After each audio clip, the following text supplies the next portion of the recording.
नमस्कार। YouTube के Parmar IAS channel में पुनः आपका स्वागत है।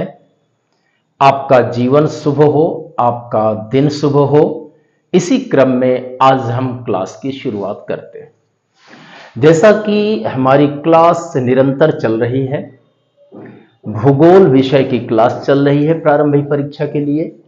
भूगोल के अंतर्गत हम भाग 1 विश्व का भूगोल और विश्व के भूगोल में मॉड्यूल 1 सामान्य भूगोल और सामान्य भूगोल के अंतर्गत खंड 1 भूगोल का सामान्य परिचय और इसके अंतर्गत चैप्टर 4 जिसका नाम है भूगोल के आधारभूत तथ्य। आज हम प्रमुख जो तथ्य हैं उन तथ्यों की आज हम चर्चा करते हैं जो कि प्रारंभिक परीक्षा के लिए बहुत ही महत्वपूर्ण है। उनसे संदर्भित प्रश्न पूछे जाते हैं। मुख्य परीक्षा के लिए भी तथ्यगत सामग्री आपको मिल जाएगी। देखिए, यहां पर हम नंबर 1 में लेते हैं कार्ल रिटर। कार्ल रिटर, देखिए भूगोल विषय है तो भूगोल विषय के अंतर्गत कुछ महत्वपूर्ण जियोग्राफर्स यानी भूगोलविदों का नाम याद होना चाहिए। कहते हैं जिस विषय को आप अच्छे से समझना चाहते हैं और अच्छे से लिखना चाहते हैं, उसके प्रश्नों को सॉल्व करना चाहते हैं, तो उस विषय से संबंधित कुछ तथ्यों, कुछ विद्वानों के नाम, उनसे जुड़ी जानकारी तैयार होना चाहिए। अगर आप इस क्लास के साथ धीरे धीरे यही जानकारी आप तैयार करते रहेंगे और अपने मानस पटल पर अंकित करते रहेंगे, निश्चित बात है कि सफलता आपकी ओर आएगी। कहा जाता है कि सफलता की ओर यदि आप भागेंगे तो वह दूर खड़ी मिलेगी और यदि आप अपने में गुणवत्ता विकसित कर लेंगे तो सफलता आपके नजदीक आएगी। कार्ल रिटर एक महत्वपूर्ण विद्वान है। अब हम इन्हें देखते हैं कि यह इनमें क्या क्या खूबी है, क्योंकि कभी कभी प्रश्न पूछ लिए जाते हैं कि इनमें से कौन कार्ल रिटर से नहीं जुड़ा है। इसका मतलब आपको ये मालूम होना चाहिए कि कार्ल रिटर के मुख्य बातें तैयार होनी चाहिए। तो एक तो आपको ये ध्यान देना है कि कार्ल रिटर एक भूगोल शास्त्री है, यानी इन्होंने भूगोल के बारे में काफी कुछ लिखा है जिससे आज हम काफी कुछ ज्ञान अर्जित कर रहे हैं। तो ये भूगोल शास्त्री हैं, पहली बात इन्हें तैयार कर लेना है। दूसरी बात आ गई क्षेत्रीय भूगोल का जनक। अच्छा, क्षेत्रीय को मैंने आपसे बताया है, क्षेत्र का मतलब कोई निश्चित भौगोलिक क्षेत्र। जैसा मैं हिंदुस्तान में दक्षिण भारत का दक्कन क्षेत्र ले लूं तो यह एक क्षेत्र हो जाएगा, प्रदेश कहलाएगा। यानी क्षेत्रीय से आज से रीजनल से है, उसी को हम प्रदेश भी कह देते हैं। अगर बुंदेलखंड का पठार का नाम ले लूं, वह भी एक कोई विशेष भौगोलिक क्षेत्र है। अगर मैं नागपुर का पठार लेता हूं, कोई निश्चित भौगोलिक क्षेत्र है। और अगर मैं साइबेरिया नाम लेता हूं तो वो भी रसा में यानी रूस में एक निश्चित भौगोलिक क्षेत्र है। इसका मतलब ये जो हमारा पूरा विश्व है, ये पूरा हमारा जो ग्लोब है, ये कई भौगोलिक क्षेत्रों में बटा हुआ है। वैसे मुख्य तौर पर इस पृथ्वी के जितने लैंड एरिया है यानी जमीनी भाग है, उन पूरे जमीनी भाग को हमने बड़े 7 भागों में बांट दिया है। तो उसे भी हम कह देंगे कि 7 क्षेत्र हो गए हैं, 7 रीजन हो गए हैं। तो यहां पर क्षेत्रीय भूगोल का जनक यानी कार्ल रिटर एक ऐसे विद्वान है जो क्षेत्रों के अध्ययन पर जोर देना शुरू किया। जैसे इन्होंने कहा एशिया का अध्ययन किया जाए, मान लिया ये कहा जाए यूरोप का अध्ययन किया जाए, या फिर कहा जाए साइबेरिया का अध्ययन किया जाए, तो इन्होंने ये जोर दिया कि अगर हमें पूरी पृथ्वी को समझना है तो निश्चित बात है इसके छोटे छोटे इन सभी क्षेत्रों का ज्ञान हमें होना चाहिए। इसलिए क्षेत्रीय भूगोल को अध्ययन किया जाए, अध्ययन का विषय बनाया जाए, कार्ल रिटर ने कहा। और जब इन्होंने कहा तो धीरे धीरे अन्य जियोग्राफर भी उनके रास्ते पर चलना शुरू हो गए।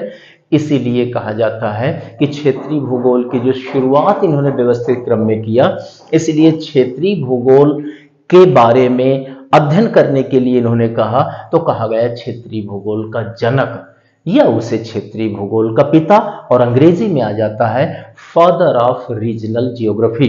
अगर क्वेश्चन आपसे पूछा जाता है आपका यूपीएससी में, और ये क्वेश्चन पूछा गया कि किसे क्षेत्रीय भूगोल का जनक कहा जाता है, who is called the father of regional geography, तो आपका आंसर होगा कार्ल रिटर। तो कार्ल रिटर के बारे में ये भूगोल शास्त्री है, आपने समझ लिया, ये क्षेत्रीय भूगोल के जनक है, ये भी समझ लिया। तीसरी जो इनके साथ में खूबी जुड़ी है, यह एक कहा जाए इनके साथ जो विशेषण जुड़ गया है, वह है आराम कुर्सी वाला भूगोल वेत्ता। अच्छा, इसे लोग रट तो लेते हैं लेकिन समझने का प्रयास नहीं करते हैं। अब चलिए समझते हैं कि आराम कुर्सी वाला भूगोल वेत्ता से आशय क्या है। देखिए, जो भूगोल है, तो भूगोल चूंकि भौतिक तत्वों का अध्ययन करना है, मानवीय तत्वों का अध्ययन करना है, तो इसका मतलब अगर भारत का कोई व्यक्ति है और वह हिंदुस्तान में है, लेकिन अगर उसे भूगोलविद है तो उसे भारत की जमीन छोड़ करके उसे रूस जाना होगा, मंगोलिया जाना होगा, अमेरिका जाना होगा, ब्राजील जाना होगा, ऑस्ट्रेलिया जाना होगा। यानी वो भारत में अपने घर में कुर्सी में बैठ करके अगर सोचे कि वह एक अच्छा भूगोलविद बन जाए तो थोड़ा सा मुश्किल काम है। अगर वो घर में बैठा है और घर में बैठे बैठे अपने कुर्सी में और वो कह दे कि मैं पूरी पृथ्वी का अध्ययन कर लूं, तो असंभव सा है। इसका मतलब कुर्सी छोड़ करके, अपना घर छोड़ करके उसे इन विभिन्न क्षेत्रों में जाना पड़ेगा। मुख्य तौर पर अधिकांश जो जियोग्राफर हैं वो अपने निवास क्षेत्र को छोड़ करके अन्य जगह जाते हैं और वहां पर अध्ययन करते हैं, यानी वो गतिशील होते हैं। लेकिन कार्ल रिटर क्या है, कार्ल रिटर ज्यादा जाने का काम इन्होंने नहीं किया है, दूसरे क्षेत्रों में पहुंचने का काम ज्यादा नहीं किया है। तो इन्होंने किया क्या, इन्होंने यह किया कि घर में ही बैठ करके और विषय सामग्री किताबों को पलट कर देख करके, मतलब एक जगह है ज्यादा दिन तक स्थायी रह करके और भूगोल के बारे में जानकारी देने का काम किया। अर्थात हम कह सकते हैं कि काफी हद तक ये अपने घर पर ही कुर्सी में बैठ करके और पूरी दुनिया के बारे में लिखने का प्रयास किया। जबकि अन्य भूगोलवेत्ता हैं अपना घर छोड़ करके दूसरी जगह जाते हैं और तब उसके बारे में जानकारी देते हैं, और इन्होंने अपने घर में कुर्सी में बैठ करके ही और दुनिया के विभिन्न क्षेत्रों की जानकारी ले ली और लिख दिया। इसका मतलब है कि आराम से अपनी कुर्सी में बैठे रहे और विश्व के बारे में जानकारी ले लिया। इसका मतलब है विश्व की जानकारी जरूरी नहीं कि भ्रमण करके हम पाए, यह कार्ल रिटर के दृष्टिकोण से कहा जा सकता है। अपितु घर पर बैठ करके भी, आराम से कुर्सी पर बैठकर भी वह विश्व की जानकारी ली जा सकती है। चूंकि कार्ल रिटर अधिकांश जानकारी वो एक जगह रह करके ही कलेक्ट करने का काम करते थे, इसलिए इन्हें कहा गया कि ये गतिशील भूगोलवेत्ता नहीं है, अपितु ये एक जगह पर बैठ करके ही जानकारी खोजने वाले, किताबों से, साहित्य से जानकारी खोजने वाले हैं। अर्थात ये आराम कुर्सी में बैठकर ही जानकारी खोजते हैं, बाहर नहीं जाते, यानी ये आराम कुर्सी वाला भूगोलवेत्ता इन्हें कहा गया, यानी आर्म चेयर जियोग्राफर। तो अगर ये क्वेश्चन पूछा जाए कि आराम कुर्सी वाला भूगोलवेत्ता कौन है, तो वह है कार्ल रिटर।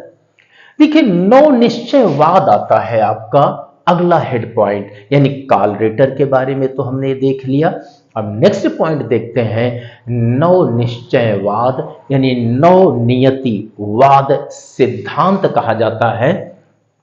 देखिए, ध्यान देना है, नौ का मतलब नियो होता है, निश्चयवाद का मतलब डिटर्मिनिज्म होता है। इसे नौ निश्चयवाद को ही नौ नियतिवाद भी कहते हैं। सिद्धांत का ये दो नाम हो सकते हैं, इस इंग्लिश में है नियो डिटर्मिनिज्म। अब नौ निश्चयवाद या नौ नियतिवाद क्या है, तो इसे जानने के पहले हम थोड़ा सा निश्चयवाद की चर्चा करते हैं, यानी नियतिवाद की चर्चा करते हैं। क्योंकि नौ निश्चयवाद निश्चयवाद से आया है, नौ नियतिवाद नियतिवाद से आया है। पहले नियतिवाद आता है, फिर नौ निश्चयवाद आता है। अब हम निश्चयवाद या नियतिवाद क्या है, इसे जानने का हम प्रयास करते हैं। तो देखिए, एक बात ध्यान देना है, निश्चयवाद क्या कहता है, जिसकी अंग्रेजी डिटर्मिनिज्म होती है। निश्चयवाद ये कहता है सब कुछ पहले से निर्धारित है, बस वही होता है। यानी निश्चयवाद का यह कहना है कि इस पूरे ब्रह्मांड में चाहे वो जीवित चीजें हो अजीवित चीजें हो, सब कुछ पहले से निर्धारित है, निश्चित है, बस वही होगा। यानी यह कि आज मैं अपनी क्लास दे रहा हूं, इसका मतलब यह है कि यह पहले से निर्धारित है निश्चयवाद के अनुसार कि मैं दूंगा। इसका मतलब यह है कि मैं जरूर दूंगा, और यही क्लास या इस तरह से बॉडी लैंग्वेज करने के अलावा दूसरा रास्ता भी नहीं मैं अपना सकता। यानी यहां तक निश्चयवाद कहता है कि इस पूरे ब्रह्मांड में, इस पूरे मानव समाज में, इस पूरी धरती में सब कुछ पहले से निर्धारित है, और जो निर्धारित है वही होगा, मानव कुछ अलग कर ही नहीं सकता। इसका मतलब ये कि अगर कोई महामारी आती है, कोई सुनामी आती है, कोई भूकंप आता है और पति पत्नी को तलाक देता है, या आपस में भाई भाई के झगड़े होते हैं, यह सब कुछ पहले से निर्धारित है। अगर नया तारा बनता है, यह पहले से निर्धारित है। तो निश्चयवाद या नियतिवाद यह कहता है कि इस पूरे प्राकृतिक और मानवीय परिदृश्य में सब कुछ पहले से निर्धारित है, वही होगा, और इंसान कुछ बदल कर भी नहीं सकता है। अब बात आती है कि निश्चयवाद यानी डिटरमिनिज्म ने यह बताया। डिटरमिनिज्म में जो विचारक थे उन्होंने ऐसा विचार दिया, लेकिन कुछ विचारक आते हैं, उन्होंने कहा यह तो अच्छी बात नहीं है, इंसान कुछ बहुत तो परिवर्तन कर सकता है, काफी कुछ निर्धारित है लेकिन कुछ बदलाव कर सकता। ऐसा कुछ लोगों का अपना विचार था। तो उन लोगों को फिर निश्चयवाद या नियतिवाद में नहीं रखा गया। यह माना गया कि ऐसे लोग कि बहुत कुछ निर्धारित है लेकिन थोड़ा बहुत परिवर्तन संभव है, तो ऐसे वाले लोगों को एक नए विचार में रख दिया गया है, और यह कहा गया कि ये निश्चयवाद की कुछ बातों को फॉलो करते हैं और बाकी कुछ है ये अलग भी कहते हैं कि परिवर्तन होता है। तो इन्हें एक नई विचारधारा में रखा गया और उन्हें कहा गया नव निश्चयवादी, और उनके सिद्धांत को कहा गया नव निश्चयवाद। चूंकि निश्चयवाद को भी वह काफी को समर्थन करते हैं, लेकिन ये कहते हैं कुछ परिवर्तन हो सकता है, तो कुछ नई बात भी करते हैं, इसलिए उनके सिद्धांत को नव निश्चयवाद या नव नियतिवाद सिद्धांत कहा गया, नियो डिटर्मिनिज्म। अब नव निश्चयवाद में क्या कहा गया है, यह आपको इन्हें समझने की आवश्यकता है। यहां पर यह कहा गया नव निश्चयवाद में कि जो मानव है वह प्राकृतिक घटनाएं या मानवीय घटनाओं में कुछ में परिवर्तन कर सकता है।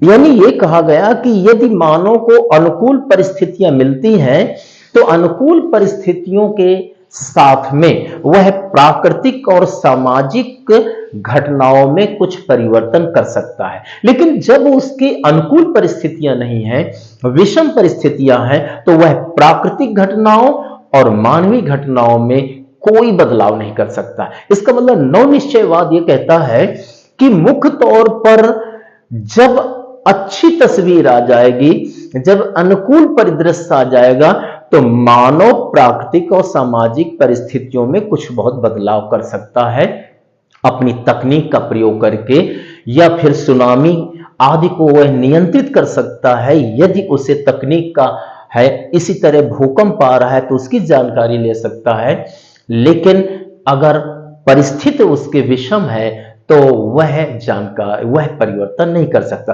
तो नव निश्चयवाद कहता है कि इंसान मानव अनुकूल परिस्थिति में कुछ बहुत बदलाव कर सकता है, लेकिन विषम परिस्थिति में, प्रतिकूल परिस्थिति में वह कोई बदलाव नहीं कर सकता, अर्थात जो निश्चय हो चुका है वही होगा। इसका मतलब नव निश्चयवाद के अनुसार कुछ परिस्थितियों में परिवर्तन किया जा सकता है और अधिकांश परिस्थितियों में परिवर्तन संभव नहीं है। जो पहले से निर्धारित है, कुदरत ने निर्धारित कर रखा है, ऊपर वाले निर्धारित कर रखा है, वही होगा। अब यहां पर हमने देखा कि आशय, तो इस आशय में को मैंने जो समझाया, तो यहां पर कुछ शब्दों में देखते हैं कि मानव अनुकूल प्राकृतिक परिस्थिति में विकास यानी परिवर्तन कर सकता है। अगर ऐसी बात पूछता है कि यह धारणा किसकी है, तो नव निश्चयवाद की है या नव नियतिवाद की है। अब एक बात ध्यान देना है, नव निश्चयवाद को एक दूसरे नाम से भी जाना जाता है। जैसे किसी का नाम जो है तो वीरेंद्र है, तो घर का नाम टिंकू हो सकता है एक उपनाम के रूप में, तो इसे दूसरे नाम से भी जाना जाता है। किसे? नव निश्चयवाद को, नव नियतिवाद को। और उसका दूसरा नाम है रुको और जाओ का सिद्धांत। अक्सर ये क्वेश्चन पूछ लिया जाता है और वही आता है कि रुको और जाओ का सिद्धांत किसका द्वितीय नाम है, किसका उपनाम है? तो वह नव निश्चयवाद या नव नियतिवाद सिद्धांत का नाम है। अच्छा, रुको और जाओ का सिद्धांत नाम क्यों पड़ा? तो देखिए, कभी कभी काम से नाम पड़ जाता है, तो यहां काम से ही नाम पड़ा है रुको और जाओ का सिद्धांत, यानी the theory of stop and go, या फिर कह सकते हैं स्टॉप एंड गो थियरी। तो यहां पर रुको और जाओ का सिद्धांत का आशय क्या है? देखिए, एक बात ध्यान देना है कि नव निश्चयवादी यह बोलते हैं कि अगर अनुकूल परिस्थिति मानव को मिल गई तो वह परिवर्तन कर लेगा। जैसे तूफान आने वाला है, प्राकृतिक घटना है, और आज तूफान आया तो बहुत कुछ नुकसान हुआ, कल फिर आ रहा है। तो जब कल का दिन आया तो उस समय यह किया गया कि बिजली काट दी गई, साथ में बिजली के पोलों को मजबूत कर दिया गया, लोगों को टेंट में रखने का काम किया गया। इस तरह से बहुत सारी चीजों को हमने तकनीक का उपयोग किया, और जब उपयोग किया तो दूसरे दिन का जो आया तूफान, तो उसमें से नुकसान कम हुआ। इसका मतलब ये कि पहले दिन जो निश्चय था हुआ, दूसरे दिन हमने काफी कुछ बदलाव कर लिया। तो यहां पर यह कहा गया कि अगर मानव को अनुकूल परिस्थिति मिलती है तो निश्चित बात है मानव वहां पर परिवर्तन कर लेगा, अर्थात जा करके कुछ बदलाव कर लेगा। जाओ का आशय कि वह परिस्थिति में बदलाव करे, लेकिन वहीं पर अगर वह अनुकूल परिस्थिति नहीं है, कोई घटना घटित हो रही है, अनुकूल परिस्थिति नहीं आई, प्रतिकूल परिस्थिति है, तो यहां पर यह कहा जाता है वह रुक जाएगा, अर्थात कोई बदलाव नहीं करने वाला, उसमें कोई परिवर्तन नहीं होगा। अर्थात यदि उपयुक्त और अनुकूल परिस्थिति है तो मनुष्य परिवर्तन करने की ओर जाएगा, और अगर विषम परिस्थिति है, प्रतिकूल परिस्थिति है, तो मनुष्य परिवर्तन की ओर नहीं जाएगा, उसका परिवर्तन रुक जाएगा। तो चूंकि दोनों परिस्थिति नवनिश्चयवाद में है कि प्रतिकूल में व्यक्ति बदलाव को रोकेगा बदलाव की ओर, और अनुकूल परिस्थिति में बदलाव की ओर जाएगा, इसलिए इस सिद्धांत को कहा गया रुको और जाओ का सिद्धांत। अच्छा, नव निश्चयवाद में एक बात और आती है कि यहां इसके प्रणेता कौन है, प्रोड्यूसर कौन है, यानी किसने इसे दिया। तो देखिए, नव निश्चयवाद में बहुत सारे विद्वान आते हैं, लेकिन इसके प्रमुख जो प्रणेता हैं, इसके जो प्रोड्यूसर हैं, इसके जो प्रतिपादक हैं, वह है ग्रिफिथ टेलर। तो Griffith Taylor has produced the neo determinism principle. Griffith Taylor प्रणेता है, आप इससे रट लीजिए। देखिए, अभी मैंने आपको बताया कि नव निश्चयवाद क्या है, साथ में उसका द्वितीय नाम भी बताया, प्रणेता ग्रिफिथ टेलर है। अगर यह पूरी चीजें विजुलाइज करते जाए, हमारा जो मानव मन है वह विजुलाइजेशन करके पिक्चर बनाता है, और वो पिक्चर हमेशा रील की तरह वो चलती रहती है। अगर मेरे पढ़ाते पढ़ाते अगर आप ये विजुलाइज करें कि ग्रिफिथ टेलर है, रुको और जाओ का सिद्धांत है, मानव अनुकूल परिस्थिति में कुछ बदलाव कर सकता है, नव निश्चयवाद ने कहा, ऐसा विजुलाइजेशन करेंगे तो आपके मन में एक वहां पर चित्र बनता जाएगा।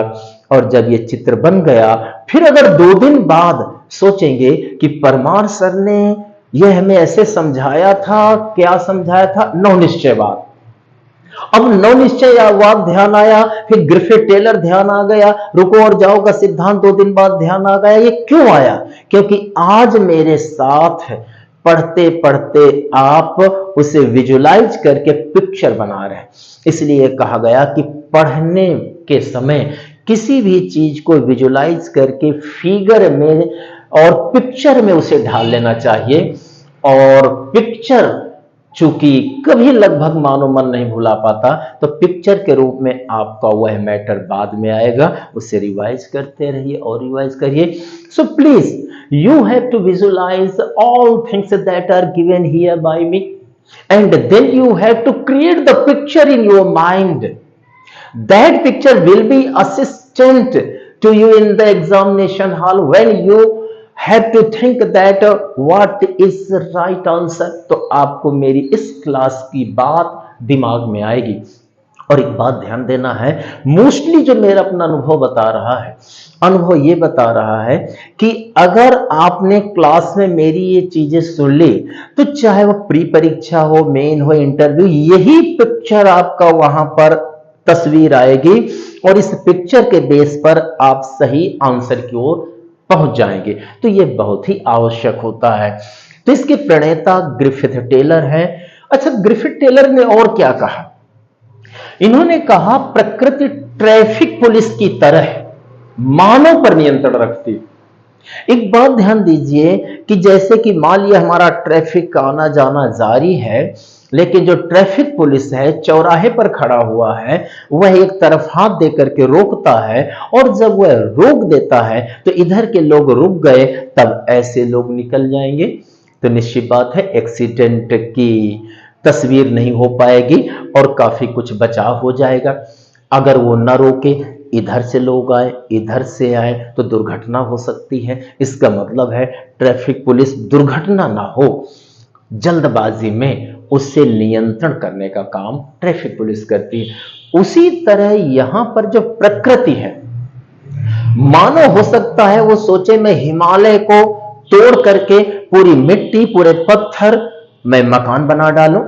मानो ये भी कह सकता है कि क्यों ना मैं गंगा के मैदान को फिर वही गहरी सतह बना दूं, गहरा स्थान बना दूं जैसा पहले था। बाद में धीरे धीरे धीरे धीरे सेडिमेंट्री वहां पर लेयर से जमी है, तब ये इतना बड़ा मैदान हुआ है। लेकिन मानो ये सोच सकता है कि इसे हटा करके हम फिर एक गड्ढा बना दें, बहुत गर्त बना दें, लेकिन प्रकृति उसे रोकती है। तो कहा गया प्रकृति मानव को रोकती है कि यह करो, ये न करो, यह गलत कर रहा है, तो उसे कंट्रोल करने का काम करती है। तो इसका मतलब यह है कि जो हमारी प्रकृति है, नेचर है, वह ट्रैफिक पुलिस का काम करती है और मानव के गलत कार्यों पर नियंत्रण करने का काम करती है। और शायद यही है कि हम गलत से गलत करते जा रहे हैं तो विभिन्न महामारियां आ जाती हैं, गलत से गलत करते जा रहे हैं तो युद्ध आ जाते हैं। ये घटनाएं घटित होती हैं, ये प्रकृति ही नियंत्रण कर रही है। आज रूस और यूक्रेन ने लंबे समय से आपस में शत्रुता का निर्वहन कर रहे हैं। हे इंसान, ऐसा क्यों करते हो? नहीं करना चाहिए, लेकिन कर रहे हैं। ये सब प्रकृति नियंत्रण करती है, इसलिए हमें अपनी आदतें और अपना व्यवहार अच्छा बनाना चाहिए। तो यहां पर ग्रिफिथ टेलर कहते हैं कि प्रकृति ट्रैफिक पुलिस की तरह है, मानव पर नियंत्रण रखती है। अगर ऐसा आ जाए, किसने कहा? ग्रिफिथ टेलर ने कहा। और ये बात किससे जुड़ी है? नवनिश्चयवाद से जुड़ी है। अब हम अगला स्टेप लेते हैं। अगला क्वेश्चन पूछा जा सकता है और वह है होमर। होमर एक विद्वान है, कभी भी कह सकते हैं ये यूनान के थे। कभी कभी क्वेश्चन पूछ लेता है होमर कहां के रहने वाले थे, तो यूनान के थे। रट लीजिए कि यूनान के थे। और इनकी 2 किताबें, अक्सर वो 2 किताबें पूछ लेता है, तो आपको उन किताबों को याद करना होगा। मेरे साथ अभी याद कर लीजिए। पहली किताब है द इलियड। द इलियड पहली बुक हो गई, और दूसरी है द ओडिसी। द ओडिसी दूसरी पुस्तक हो गई। अगर कभी पूछा जाएगा who is the writer of the Odyssey, यानी ओडिसी के लेखक कौन है, तो विदाउट टेंशन आप उसमें लगाइए कि होमर है। होमर उत्तर आपका सही रहेगा। अब हम आगे चलते हैं अगले प्रश्न की तरफ। जो अगला प्रश्न पूछा जा सकता है, और देखिए ये मेरे साथ आप विजुलाइज करिए, मेमोराइज करते चलिए। अगर आप लिख सके तो लिखते जाइए, और न लिख सके कोई बात नहीं है। यही मटेरियल हम आपको पीडीएफ के रूप में अपने टेलीग्राम चैनल में हम दे देंगे, और टेलीग्राम चैनल के लिंक भी हम आपके वीडियो में दे देंगे। तो हमारी वीडियो देखिए और उसी से लिंक लेकर के टेलीग्राम में पहुंचिए, और टेलीग्राम में पहुंचते ही आपको ये मैटर मिल जाएगा। तो मेरा तो ये मानना है कि आप रटिए, मेरे साथ तैयार करिए, और आप ये सोचे कि परमार सर ने आज जो इतना पढ़ा दिया तो निश्चित बात है आज मुझे रट जाए, कल का रट जाए, अगले दिन, और ऐसे ही आप पूरा अपना रटते जाइए तो कुछ ही महीने बीतेंगे कि सफलता आपके हाथ में होगी। और मैं प्रयास करूंगा कि आपको बहुत अच्छा से अच्छा दूं। बहुत जल्दी ही मैं आपको मुख्य परीक्षा में प्रश्न का उत्तर लिखते कैसे, यानी how we have to write the answer in main examination, कैसे लिखते हैं, उसका इंट्रोडक्टिव पार्ट कैसे होता है, क्लाइमेक्स कैसे होता है, कंक्लूजन कैसे लिखते हैं, बुलेट पॉइंट कहां लगाना चाहिए, कहां अंडरलाइन करना चाहिए, कंपेरिजन कैसे करना चाहिए, डायग्राम कैसे बनाना चाहिए, एक्चुअल में गागर में सागर कैसे हो, यानी मुख्य परीक्षा में प्रश्न का उत्तर कैसे बढ़िया से बढ़िया लिखा जाए कि एग्जामिनर 4, 5, 10 सेकंड में आपका प्रश्न देख ले और आपको 70+% मार्किंग करता चला चले। तो इसके लिए आपको यह जानना होगा कि प्रश्न को लिखते कैसे। अगर ये प्रश्न को लिखना आप जान गए तो आप ये समझिए कम ज्ञान के साथ भी मुख्य परीक्षा पास कर लेंगे। और मुख्य परीक्षा पास करने की एक बात और मैं आपको बता दूं कि मुख्य परीक्षा में हर प्रश्न में बस प्रश्न का उत्तर लिखाइए। मैं नहीं कहता हूं बहुत विशिष्टता, बहुत गुणवत्ता हो, प्रश्न का उत्तर भर लिखाइए। अगर एक आध पेपर में प्रश्न के 2-3 प्रश्न छूट भी गए कोई बात नहीं, सिर्फ प्रश्न का उत्तर लिखाएंगे।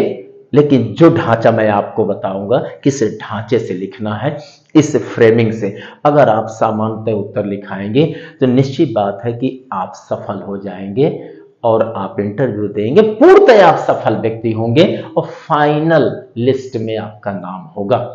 अच्छा, एक बात और ध्यान देना है कि चूंकि मैं इसी कदम में अब चल रहा हूं, शासन प्रशासन में जो अपना योगदान देना था या देना है या देना पड़ेगा सब मैं कर रहा हूं, अनुभव भी ले रहा हूं।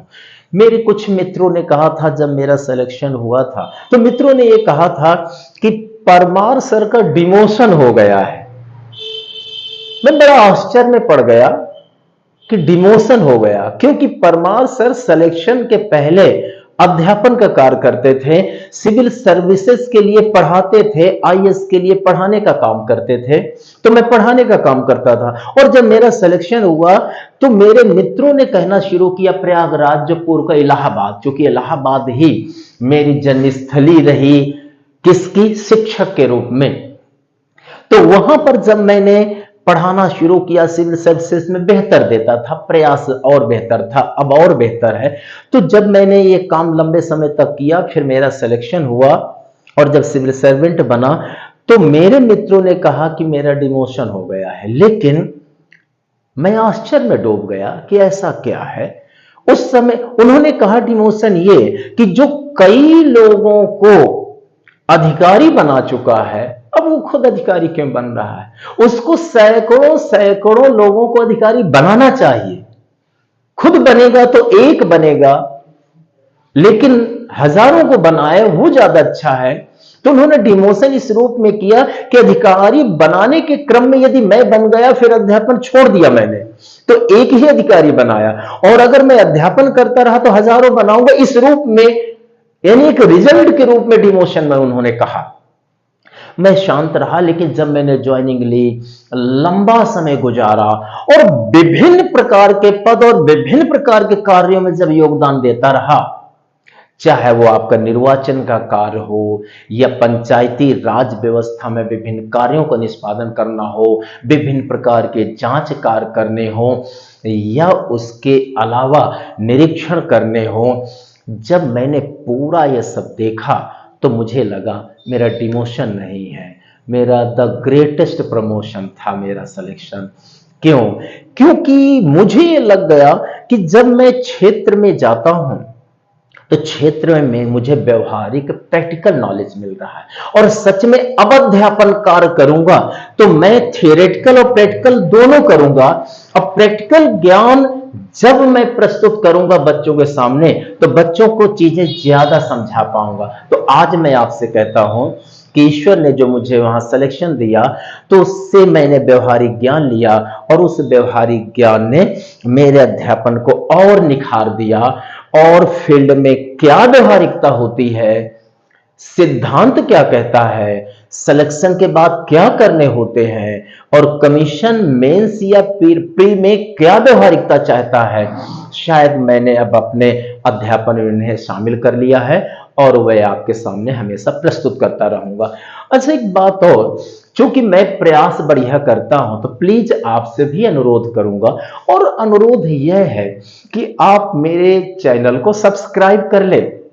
थोड़ा सा मेरा हित है। अब आप कहें मैं स्वार्थी हूं, स्वार्थी मैं नहीं हूं। अगर आप मुझे बढ़ावा देंगे, चैनल को सब्सक्राइब करेंगे, मैं काफी आगे बढ़ूंगा तो और लोगों तक मैं अपने अध्यापन को पहुंचाऊंगा। मेरा स्वार्थ यह है कि मैं और भी लोगों, ज्यादा से ज्यादा लोगों तक अपनी बात पहुंचाऊं, यह स्वार्थ है। तो प्लीज इस स्वार्थ को आपके भाइयों को, बहनों को और पारिवारिक सदस्यों को मैं ये जानकारी दूं, तो प्लीज सब्सक्राइब करें। आप करिए, मित्रों से करवाइए, घर के, परिवार के भाई बहन आदि लोगों से सब्सक्राइब कराएं। और सब्सक्राइब ही केवल नहीं, क्योंकि मैं आपके साथ में बहुत अच्छा देने वाला हूं, आप उसे शेयर भी कराइए। और केवल शेयर से काम नहीं चलने वाला है, आप कमेंट भी करिए। कमेंट में जो अच्छा बुरा लगे आप पूरा करिए। अगर बुरा लगेगा तो मैं नाखुश होने वाला नहीं हूं, अपितु मैं उससे सीख ले लूंगा और सीख लेकर के अपने में सुधार कर लूंगा। और अगर अच्छा होगा तो मैं प्रोत्साहित होकर के और बड़ी चीज दूंगा। इसलिए कमेंट भी करिए। और अगर आपको किसी नए टॉपिक पर नई चीज अगर आपको सीखना हो तो भी कमेंट करिए, तो उन नए क्षेत्र में नई चीजों के बारे में भी मैं आपके सामने अपने वीडियोज उतारूंगा। बस इतना ही छोटा सा अनुरोध है, आप जरूर करेंगे, मुझे पूरा विश्वास है। अब मैं आगे चलता हूं आपका अगले प्रश्न की ओर। यहां तक जो प्रश्न था तो कुछ मुझसे जुड़ा था। अब आया जेम्स रेनेल आया। अच्छा, जेम्स रेनेल कौन है? तो देखिए, ध्यान देना है, भारतीय भूगोल का जनक, यानी भारत के भूगोल को विशेष रूप से व्यवस्थित क्रम में अध्ययन करने का। इसका यह मतलब नहीं कि इसके पहले लोगों ने नहीं किया भारत के भूगोल का अध्ययन, भारत के भूगोल का अध्ययन किया, लेकिन भारत के पूरे भौगोलिक परिदृश्य का एक व्यवस्थित क्रम में जो अध्ययन करने का प्रथम प्रयास किया गया तो जेम्स रेनेल ने किया। इसलिए जेम्स रेनेल को भारतीय भूगोल का जनक कहा जाता है, या भारतीय भूगोल का पिता। अगर आपसे कभी प्रश्न पूछा जाए कि भारतीय भूगोल का पिता कौन है, तो आपका जेम्स रेनेल कहना है। अच्छा, भारतीय भूगोल में मैं कहूं कि हिमालय जो नॉर्थ की ओर आता है, हिमालय के और पहले ट्रांस हिमालय, तो ट्रांस हिमालय हुआ, हिमालय हुआ, और हमारा ये समतल मैदानी भाग हो गया। और उसके बाद हम ले लेते हैं दक्कन का पठार, दक्षिण में हो गया, राजस्थान का रेगिस्तान हुआ, और दक्षिण भारत में पूर्व की ओर पूर्वी घाट हो गया, और पश्चिम को पश्चिमी घाट हुआ। इन सारी चीजों का अध्ययन, और इसके साथ पश्चिमी घाट यानी सह्याद्री, या वहां जैव विविधता ज्यादा है, या पूर्व में सिक्किम आदि क्षेत्र में जैव विविधता है। अगर ये भारत का हम व्यवस्थित क्रम में अध्ययन की बात करें तो इस भारत के भूगोल का अध्ययन करने पर जोर दिया जेम्स रेनेल ने, इसलिए भारतीय भूगोल का इन्हें जनक कहा जाता है। अब दूसरा प्रश्न हम देखते हैं, पोलिडोनियस या पॉलिडोनियस। तो पोलिडोनियस आया। पोलिडोनियस को किस रूप में जानते हैं? तो भौतिक भूगोल का जनक। भौतिक भूगोल का मतलब है जिस चीज को देख सके, छू सके, वो भौतिक है। तो इस पूरे ग्लोब में जो हम पानी को देख सकते हैं, छू सकते हैं, चट्टानों को देख सकते हैं, छू सकते हैं, मिट्टी को देख सकते हैं, छू सकते हैं, पेड़ पौधों को देख सकते हैं, छू सकते हैं, तो चट्टान, मिट्टी, जल आदि इन भौतिक तत्वों का अध्ययन करने पर जो जोर दिया गया, प्रमुख रूप से उन्हीं का शुरुआती दौर में महत्वपूर्ण योगदान था, तो वो है पोलिडोनियस। इसीलिए पोलिडोनियस को भौतिक भूगोल का जनक कहा जाता है। अब अगर क्वेश्चन कभी आता है कि भौतिक भूगोल का जनक कौन है, तो प्लीज पोलिडोनियस को लगाइए। अभी आप रट लीजिए, विजुलाइज करिए।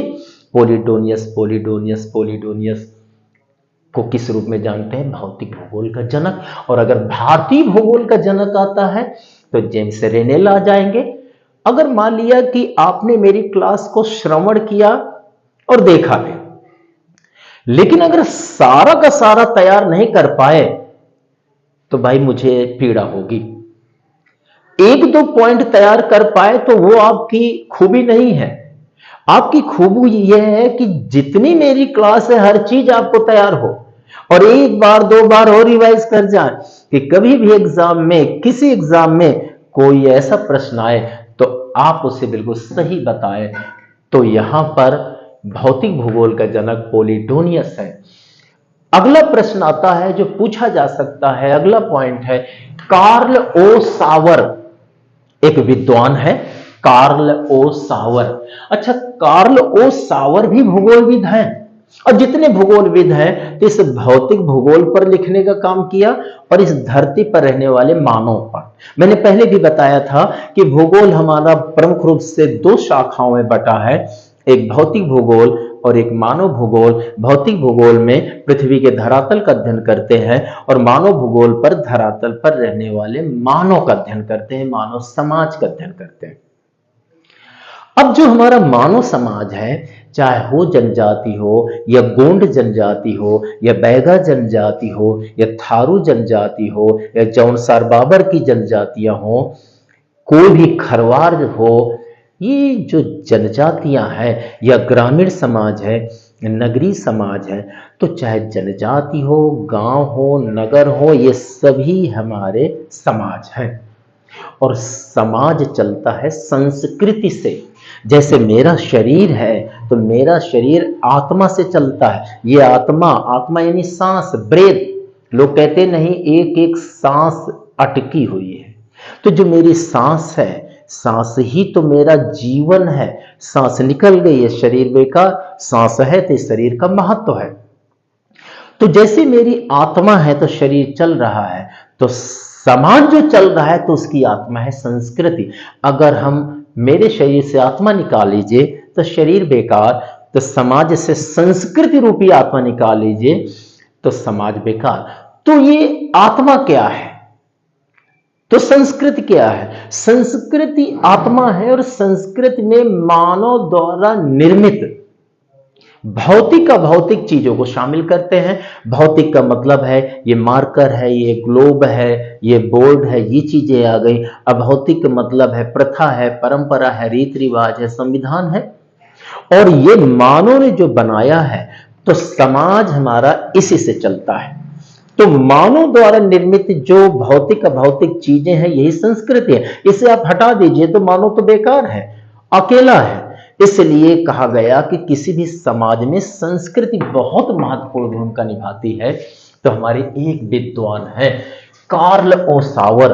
कार्ल ओ सावर ने कहा भूगोल का मतलब ही है कि मानव समाज की संस्कृति का अध्ययन करना, और मानव समाज की संस्कृति का अध्ययन करने पर इन्होंने जोर दिया, व्यवस्थित क्रम में देने का प्रथम प्रयास किया। इसलिए कहा गया कि कार्लो सावर को कि सांस्कृतिक भूगोल का जनक, यानी इन्हें सांस्कृतिक भूगोल का पिता कहा जाता है, सांस्कृतिक भूगोल का जनक कहा जाता है। और जनक का मतलब है कि संस्कृतियों के अध्ययन पर जोर दिया। अब मान लिया किसी जनजाति में है तो वृद्ध माता पिता की हत्या कर दी जाती है, क्योंकि वहां यही संस्कृति है कि वृद्ध माता पिता है, अब वो कुछ कार्य करने लायक नहीं है, शारीरिक पीड़ा में है, इसलिए वहां पर संस्कृति है कि उसकी हत्या कर दी जाए, मार दिया जाए। लेकिन हमारे हिंदुस्तान में और हिंदुस्तान के हिंदू धर्म में या इस्लाम धर्म में, अन्य धर्म में, ग्रामीण और नगरीय समाज में कहा गया है कि वृद्धों की सेवा करनी चाहिए, वृद्धावस्था में है तो उनका मान सम्मान करना चाहिए, वो भगवान जैसे होते हैं। तो ग्रामीण नगरीय भारत की संस्कृति में वृद्ध है और वो कुछ करने लायक नहीं है तो उसकी सेवा करना चाहिए, वो भगवान जैसे है। लेकिन वहीं पर कुछ जनजाति में है कि वृद्ध है तो वहां संस्कृति ये बनी हुई है कि उसे मार देना चाहिए। अगर यहां पर गांव और नगर में वृद्ध की सेवा नहीं की जाएगी तो लोग आलोचना करेंगे, और वहां पर अगर वृद्ध की हत्या नहीं की जाएगी, मारा नहीं जाएगा तो आलोचना करेंगे। एस्किमो जनजाति हम ले लेते हैं। आज हमारे गांव और नगर में, हिंदुस्तान में सम्मान का मतलब है चरण वंदन करना, चरण स्पर्श करना या हाथ जोड़कर प्रणाम करना। तो प्रणाम करना या चरण स्पर्श करना ये हम सम्मान देते हैं और अपने बड़ों को सम्मान देना चाहिए। तो भारत में सम्मान देने का मतलब चरण स्पर्श करना और हाथ जोड़ना। लेकिन वही मसाई जनजाति में है कि जब सम्मान देने का मतलब है तो दूसरे पर थूक देना या उसके नजदीक थूक देना। वहां पर ऐसी संस्कृति ही है, बनी है कि सम्मान मतलब थूक देना, और यहां पर संस्कृत बनी सम्मान का मतलब है हाथ जोड़कर प्रणाम करना या चरण स्पर्श करना। देखिए, विभिन्न प्रकार के समाज हैं पूरे विश्व में। अब उन समाजों में हर समाज ने अपनी अपनी संस्कृति बनाई। जैसे मेरे अंदर आत्मा है, आपके अंदर, आपके अंदर, आपके अंदर, सबके अंदर आत्माएं हैं। जब सबके अंदर आत्माएं हैं, अलग अलग सभी के हैं, इसी तरह हर समाज में अपनी संस्कृति है यानी आत्मा है। मसाई जनजात की भी अपनी आत्मा यानी संस्कृति है, वहीं पर एस्किमो जनजात की भी है, हो की भी है, हिंदू की भी है, मुस्लिम की भी है, बौद्ध की भी है, जैन की। हर समाज की अपनी आत्मा यानी संस्कृति। तो हर समाज ने अपनी संस्कृति का निर्माण किया और भौगोलिक परिदृश्य के आधार पर अलग अलग संस्कृतियां हैं। क्यों? समाज अलग अलग हैं। जब हम आगे चलेंगे और वो भी मेंस के 4th पेपर में एथिक्स में, तो वहां पर हम समाज और संस्कृति, प्रथा, जनरीति, रीति, नीति शास्त्र, आचरण आदि की चर्चा करेंगे, तो और डिटेल से हम देखेंगे वहां पर। लेकिन इतनी बात तो यहां पर स्पष्ट है कि अगर ये क्वेश्चन पूछा जाता है कि सांस्कृतिक भूगोल का जनक कौन है, तो कार्ल ओ सावर है। ये आपको ध्यान देना है। उसके बाद हम अगले पॉइंट की ओर चलते हैं, मार्टिन बैहम। अब मार्टिन बैहम एक विद्वान आते हैं, थिंकर हैं। उन्होंने विश्व ग्लोब का निर्माता, विश्व ग्लोब, ग्लोब का मतलब ये, पहले इसमें से एक हार्ड मटेरियल लगा है, फिर उसके ऊपर ये एक लिखा हुआ एक पेपर या प्लास्टिक को इसे यानी यहां पर पेस्ट किया गया है, ये ग्लोब बन गया है, ये ग्लोब है। तो विश्व ग्लोब का निर्माता, तो इसका निर्माता कौन है? तो क्वेश्चन पूछा जाता है विश्व ग्लोब का निर्माता कौन है? मार्टिन बैहम, इसे याद रखिएगा। और अगला आया थिंकर, अगला पॉइंट है अनेक्सीमेंडर। अच्छा, अनेक्सीमेंडर कौन है? विश्व मानचित्र के निर्माता। देखिए, ध्यान देना है, ये अगर मैं ऊपर प्लास्टिक का कोड जिसमें से ये मैप बना है, इसको अलग कर दूं, अलग करके एक जगह रख दूं, जब एक जगह मैंने रख दिया तो मानचित्र कहलाएगा, और इसके अंदर हार्ड मटेरियल है, वह एक गोलाकार वस्तु कहलाएगी। तो ये इसको अगर मैंने अलग और पूरा फैला कर रख दिया, वो मानचित्र कहलाएगा। और इस मानचित्र को इस हार्ड मटेरियल पर पेस्ट कर दिया तो ग्लोब कहलाएगा, ग्लोब के ये आकार। तो ग्लोब अलग चीज है और ग्लोब में मानचित्र पेस्ट किया जाता है, तो मानचित्र अलग बात है। अगर मानचित्र ही ना होता तो इस हार्ड मटेरियल का, गोलाकार मटेरियल का कोई लाभ नहीं था। यानी मानचित्र को ही यहां लगाते हैं, तभी तो मैं आपको ये सब बता रहा हूं। चाहे आप छांस रेखाएं, देशांतर रेखाएं, इनकी चर्चा करूं या कोई भी चीज की चर्चा करूं, ये महत्व। इसका मतलब यह है कि विश्व मानचित्र के निर्माता कौन है? तो मानचित्र के निर्माता अनेक्सीमेंडर है और विश्व के ग्लोब के निर्माता मार्टिन बैहम। तो ध्यान दीजिएगा, पुनः विश्व मानचित्र के निर्माणकर्ता अनेक्सीमेंडर, याद कर लीजिए, और विश्व ग्लोब का निर्माता मार्टिन बैहम। अगले पॉइंट की ओर चलते हैं, स्ट्रैबो। एक स्ट्रैबो विचारक है, जरा देखते हैं इनकी क्या खासियत है। भौगोलिक विश्वकोश का रचनाकारक। विश्वकोश, कोश का मतलब खजाना, यहां खजाना से आशय शब्दों का खजाना, ये आशय है। परिभाषाओं, अवधारणाओं, संकल्पनाओं का खजाना, शब्दों का खजाना। तो यहां भूगोल विषय से संदर्भित जो शब्द जैसे तापमान है, आर्द्रता है, अक्षांश है, देशांतर है, ग्लोर, ध्रुव है, ये जो शब्द है भूगोल विषय के। तो भूगोल विषय के शब्दों को, बहुत जितने शब्द हैं उनको हम एक ग्रंथ में लिख दें तो यही तो हम कहेंगे भूगोल विषय का एक ग्रंथ या भूगोल विषय का कोश, शब्दों का कोश। तो यहां भौगोलिक विश्वकोश का रचनाकार, तो इन्होंने एक किताब बनाई, एक बहुत बड़ा ग्रंथ बनाया जिसमें भूगोल से संदर्भित बातों को रखा, इसलिए कहा जाता है भौगोलिक विश्वकोश का यानी एनसाइक्लोपीडिया का रचनाकार। तो अगर आपसे क्वेश्चन पूछा जाएगा भौगोलिक विश्वकोश का रचनाकार कौन है, स्ट्रैबो। अच्छा, स्ट्रैबो ने एक और काम किया और उन्होंने ये बताने का काम किया, और वह ये बताते हैं कि पृथ्वी दीर्घायत है।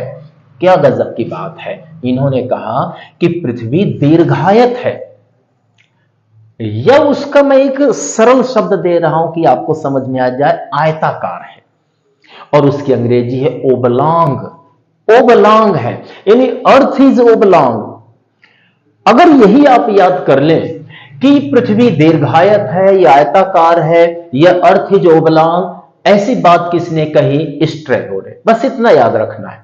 लेकिन एक कौतूहल का विषय है, आपके दिमाग में बात आ रही होगी कि ये ओबलॉन्ग क्या है, ओबलॉन्ग से मतलब क्या है। तो ओबलॉन्ग अच्छी ढंग से समझ में आ जाए इसलिए मैंने आयताकार शब्द का प्रयोग किया है। वो लगभग दीर्घायत के नजदीक है। आप ये देखते होंगे जो आयत बनता है आपका, आयत, ये आयत का चिन्ह है, ये आयत का चिन्ह है, और ये आपका गोला का चिन्ह है। स्ट्रैबो के अनुसार पृथ्वी स्फेरिकल नहीं है, वृत्त जैसे नहीं है। अगर वृत्त जैसे तो पूरा गोलाकार है, ऐसा नहीं है। तो ऐसा नहीं है तो वो है कैसा, वह कुछ आयत के जैसे है, ऐसा उनका कहना है। अब जब आयत के जैसे है इसका मतलब कुछ लंबे आकार में, तो ऐसे और ऐसे हम अगर ले लें तो इस रूप में हमने लिया, ये आ गया आपके सामने, ये आया। तो अगर हमने ऐसा किया तो देख रहे होंगे आप, ये पूरा गोल तो नहीं है लेकिन कुछ लंबा जैसे है, आयत जैसे। इसी इमेज को कहते हैं ओबलॉन्ग, यानी ये जो आयत है, अगर इस आयत को मैं आपसे कह दूं कि इसको आयत, चलिए मैं इस आयत का ही ओबलॉन्ग बना दूं। मान लिया कि ये आ गया आपका, ये एक आयत हुआ, और इसी को मैं ऐसा मिटाकर ऐसा कर दूं और ऐसा कर दूं, ये ओबलॉन्ग सिचुएशन बन गई। तो ध्यान दीजिएगा ये ओबलॉन्ग है। हालांकि पृथ्वी ऊपर चपटी भी है तो हम ऐसा कर सकते हैं, ऐसा है तो इस रूप में हम ले सकते हैं, और ऐसा कर सकते हैं और इस रूप में। तो ये जो सिचुएशन है ये कुछ आयताकार जैसे तस्वीर है, इसी को अंग्रेजी में ओबलॉन्ग कहा गया है। हिंदी माध्यम वालों से भी मेरी एक गुजारिश है कि वो भी ओबलॉन्ग टर्म को याद कर ले, कुछ ऐसे टर्म याद कर लीजिए, आपके जीवन में उपयोगी होंगे। अगला क्वेश्चन लेते हैं, हेरोडोटस। हेरोडोटस आए तो हेरोडोटस को वातावरणवाद के प्रणेता कहा गया है, यानी प्रतिपादक है वातावरणवाद। एक इन्होंने संकल्पना दी है, अवधारणा दी। वातावरणवाद का मतलब है कि वातावरण के बारे में बताना, एनवायरमेंट के बारे में बताना, बस इसी की चर्चा इन्होंने किया, तो इनको कहा गया वातावरणवाद के प्रणेता। क्वेश्चन यदि पूछा जाएगा कि वातावरणवाद के प्रणेता कौन है, तो हेरोडोटस है। नेक्स्ट पॉइंट पर चलते हैं, हर्बर्टसन। तो हर्बर्टसन आया, तो हर्बर्टसन ये प्रादेशिक भूगोल के प्रथम अध्ययनकर्ता। प्रादेशिक अभी मैंने चर्चा किया था, कोई एक निश्चित भौगोलिक क्षेत्र है तो उसे हम प्रदेश कह देते हैं। मान लिया दक्कन का पठार एक प्रदेश है, इसी तरह हमारा छोटा नागपुर का पठार एक प्रदेश है, हिमालय एक प्रदेश है। तो प्रादेशिक भूगोल के प्रथम अध्ययनकर्ता, यानी प्रादेशिक भूगोल को पहली बार जो शुरुआत किया कि प्रदेश, अलग अलग प्रदेशों का, क्षेत्रों का अध्ययन करना चाहिए। जो प्रथम अध्ययन करता है वह हर्बर्टसन है, इसे आप याद रखिएगा। नेक्स्ट पॉइंट है पीटर हैगेट। पीटर हैगेट ने एक मॉडल संकल्पना का जनक। अच्छा, मॉडल संकल्पना ये कि मान लिया कि मैं ये कहूं कि मुख्य परीक्षा में आप एक बढ़िया उत्तर लिखिए जिसमें बुलेट पॉइंट्स भी हो, डायग्राम भी हो और साथ ही साथ तुलना भी हो, अंडरलाइन भी हो, इंट्रोडक्टिव पार्ट बढ़िया हो, कंक्लूजन भी हो, क्लाइमेक्स में भी बढ़िया चीजें दी गई हो।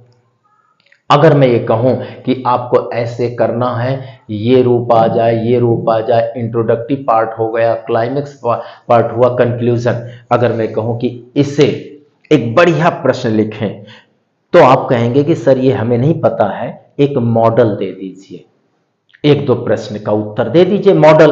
और अगर आप दे देंगे कि पहले ये, फिर ये, इसी रूपरेखा में हम फिर लिख लेंगे। तो मॉडल क्या होता है? किसी चीज के रूपरेखा प्रस्तुत की जाती है। अगर मैं एक प्रश्न का उत्तर, एक उत्तर मुख्य परीक्षा का मॉडल के रूप में दूंगा, तो निश्चित बात है कि मॉडल के रूप के देने का मतलब ही है कि मैं उत्तर के एक स्ट्रक्चर दूंगा, वही कहलाएंगे मॉडल। और आप अपने फ्रेंड से कहेंगे कि परमार सर ने एक उत्तर का मॉडल भेजा है, मैंने प्रैक्टिस कर लिया है, अब मैंने उसी मॉडल के अनुसार लिखना सीख गया हूं। तो यहां पर इन्होंने मॉडल दिया है, किसी भी चीज का मॉडल हो सकता है। मॉडल का मतलब एक रूपरेखा। तो मॉडल हमें भूगोल में या अन्य विषयों में मॉडल की आवश्यकता पड़ती है। जब इसका एक चैप्टर आएगा, ये बहुत ही विस्तृत रूप से इसमें बताने का मौका आएगा, तो मॉडल के बारे में मैं और डिटेल से बताऊंगा। तो मॉडल जैसी अवधारणा का जनक कौन है, यानी मॉडल संकल्पना का जनक कौन है? Peter Haggett. नेक्स्ट पर चलते हैं, प्रादेशिक उपागम यानी रीजन्स। प्रादेशिक उपागम का मतलब रीजनल अप्रोच। ध्यान दीजिए, प्रादेशिक का मतलब रीजनल से हो गया। दक्कन का पठार हम ले लेते हैं, राजस्थान का क्षेत्र ले लेते हैं, साइबेरिया क्षेत्र ले लेते हैं, ब्राजील का तटीय क्षेत्र ले लेते हैं जहां पर रिडले कछुआ रहते हैं, भारत का ओडिशा क्षेत्र ले लेते हैं जहां पर रिडले कछुआ रहते हैं, ये रीजनल में आ जाएंगे। अगर मैं ये कहूं कि रीजनल मतलब क्षेत्रों से आशय है, और उपागम का मतलब अप्रोच, अप्रोच का मतलब व्यू, व्यू का मतलब पर्सपेक्टिव, पर्सपेक्टिव का मतलब विचार या नजरिया। प्रादेशिक उपागम का मतलब है क्षेत्रीय नजरिया। प्रादेशिक उपागम का मतलब है प्रादेशिक नजरिया, यानी प्रदेशों के अध्ययन का विचार मेरे अंदर है, तो आप कह देंगे कि सर के अंदर प्रादेशिक नजरिया है। तो प्रादेशिक उपागम का मतलब है कि भूगोल का अध्ययन प्रदेशों में बांट करके किया जाए, इसे प्रादेशिक उपागम कहेंगे। प्रादेशिक उपागम वह नजरिया है, वह विचारधारा है जिसमें भूगोल को प्रदेशों में बांटकर अध्ययन किया जाता है। अब प्रादेशिक उपागम करता क्या है? तो देखिए, इसमें से लिखा हुआ है, पृथ्वी को प्रदेशों में विभाजित किया जाता है। जो हमारी पृथ्वी है उसे प्रदेशों में विभाजित करते हैं, जैसा एशिया है, यूरोप है, उत्तरी अमेरिका, दक्षिण अमेरिका, ऑस्ट्रेलिया, हम इन्हें ले लेंगे, अंटार्कटिका, आर्कटिक क्षेत्र ले लेंगे, ये आ जाएंगे। तो पृथ्वी को प्रदेशों में विभाजित, अगर क्वेश्चन आता है कि पृथ्वी को प्रदेशों में विभाजित करके अध्ययन किया जाता है, ऐसी बात कौन सा उपागम करता है? वह प्रादेशिक उपागम करता है। नेक्स्ट हम बढ़ते हैं अरस्तु, जिन्हें अंग्रेजी में अरिस्टोटल कहते हैं। ये अरिस्टोटल के रूप में जाने जाते हैं अरस्तु। एक बात थोड़ा सा यहां समझिए कि जो अरस्तु है, अरस्तु के पहले प्लेटो आए थे, अब प्लेटो के पहले सुकरात। ये क्रम समझ लीजिए। जो सुकरात है, जिन्हें अंग्रेजी में सॉक्रेटिस बोलते हैं, सुकरात के बाद प्लेटो आते हैं, और प्लेटो के बाद अरस्तु आते हैं, अरस्तु को अरिस्टोटल बोलते हैं।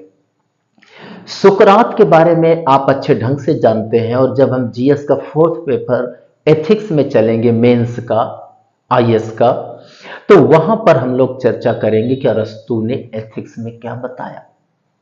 एथिक्स वास्तव में आप सोचें कोई एक नई चीज आ गई है? नहीं, एथिक्स उस समय से है जब से मानव ने धरती पर जन्म लिया था। और एथिक्स का सकरा कोई या एक विशेष क्षेत्र नहीं है। एथिक्स ब्रह्मांडीय प्रसार तक है, पूरे ब्रह्मांड में फैला हुआ विषय है, वहां पर हम देखेंगे।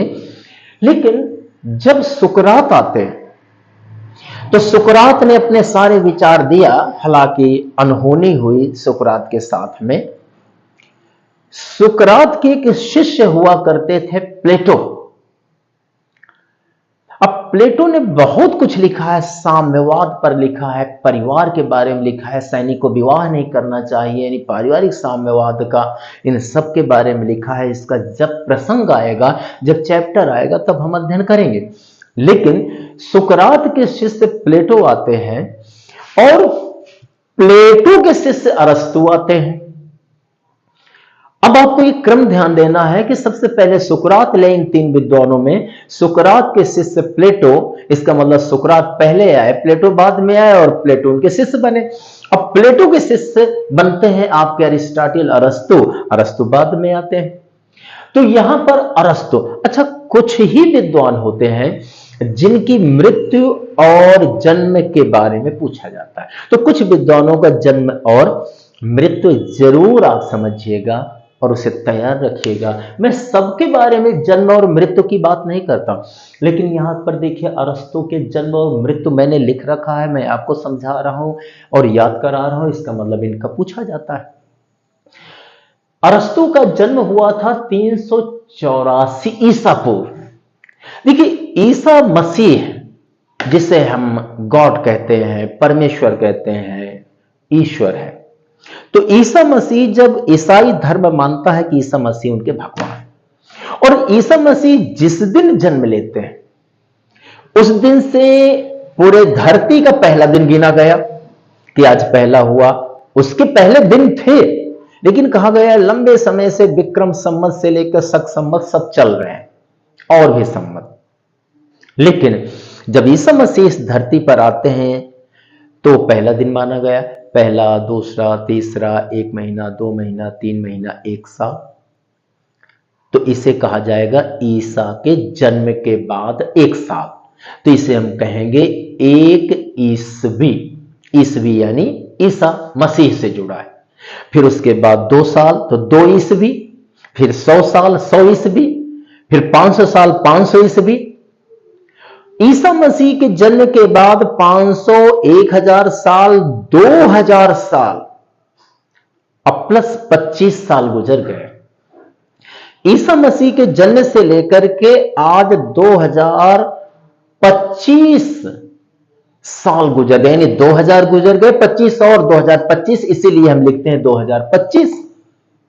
तो 2025 ईस्वी यानी ईसा मसीह से जुड़ा हुआ है। तो 2025 ईस्वी का मतलब है ईसा मसीह के जन्म के बाद वाला समय। तो ये तो यह है। लेकिन ईसा मसीह के जो पहले वाला समय, इसको हम बीसी यानी ईसा मसीह के जन्म के पहले वाला ऐसा कह देते हैं, बिफोर क्राइस्ट। तो ईसा मसीह के जन्म के पहले वाले को हम कह देते हैं ईसा मसीह के जन्म के पहले वाला समय यानी बिफोर क्राइस्ट, तो उसे हम बीसी कह देते हैं। अब 2025 तो ये हो गया।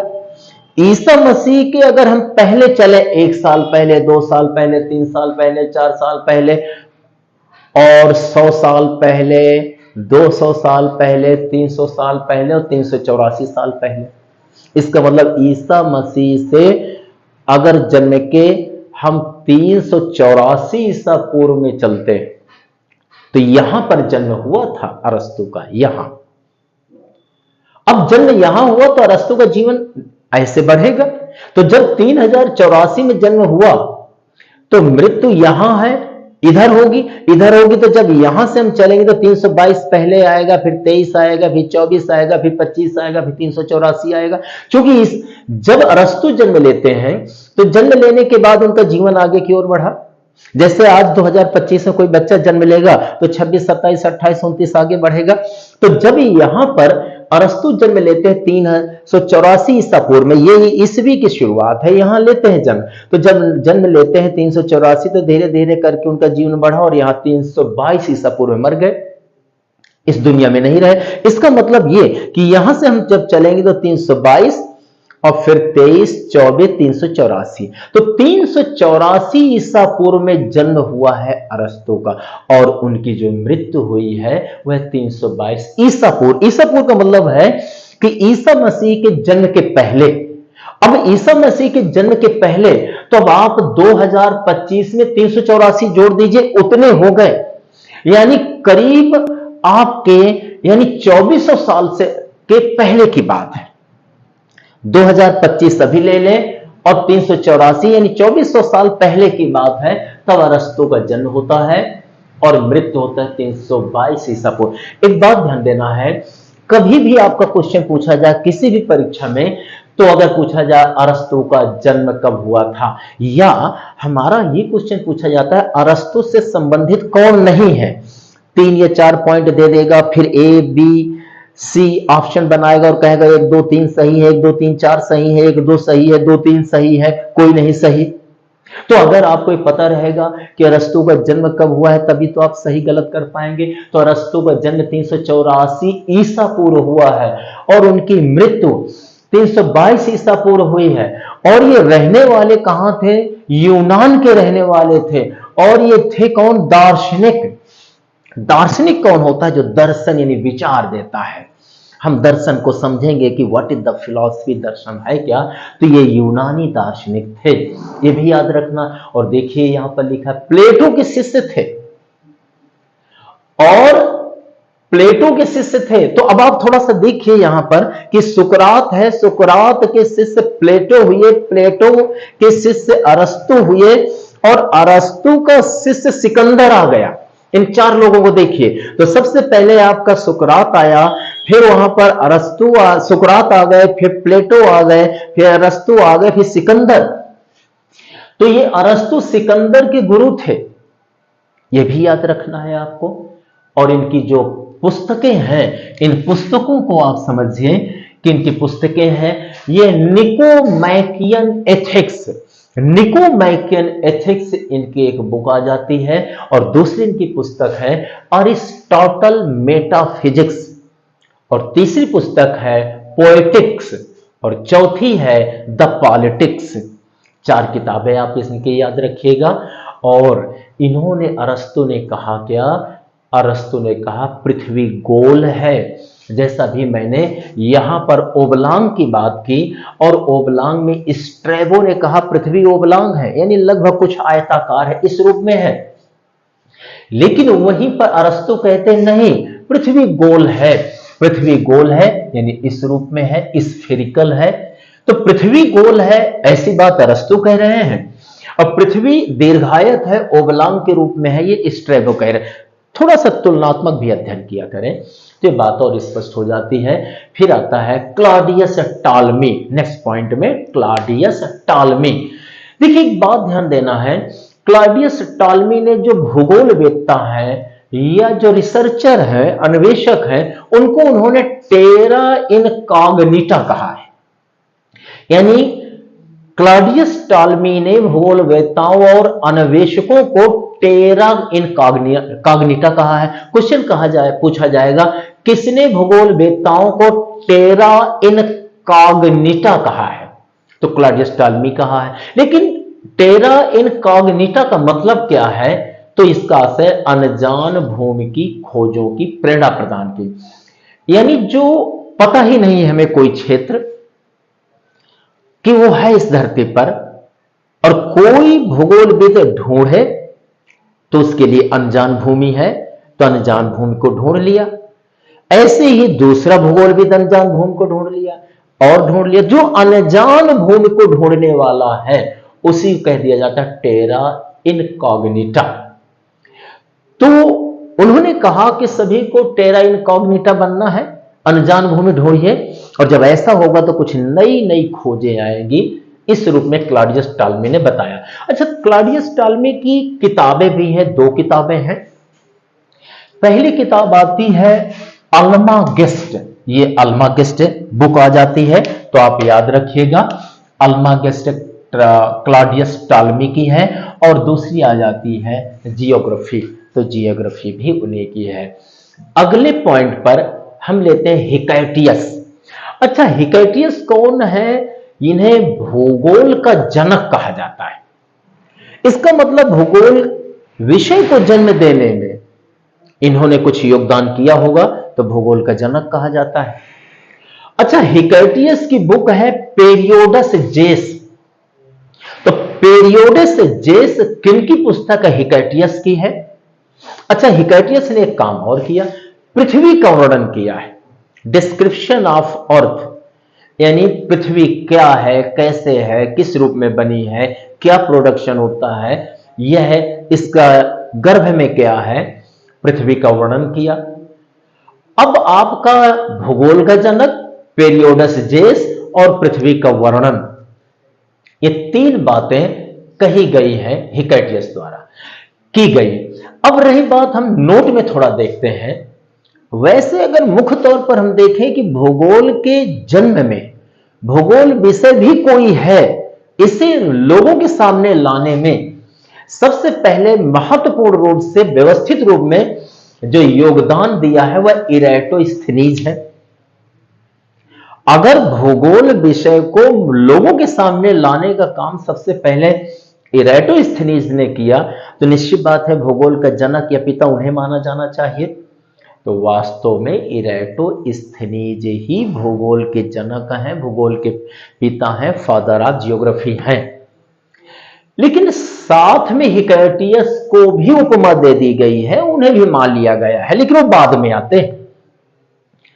इसलिए अगर आपके विकल्प में इरेटोस्थनीज और हिकैटियस दोनों आते हैं और आपको उत्तर लगाना हो कि भूगोल का जनक कौन है, तो सही उत्तर आपका इरेटोस्थनीज होगा। लेकिन चार विकल्पों में इरेटोस्थनीज नहीं है, केवल एक विकल्प है हिकैटियस। और क्वेश्चन ये पूछा गया है कि भूगोल का जनक या पिता कौन है, तब आपका हिकैटियस लगेगा।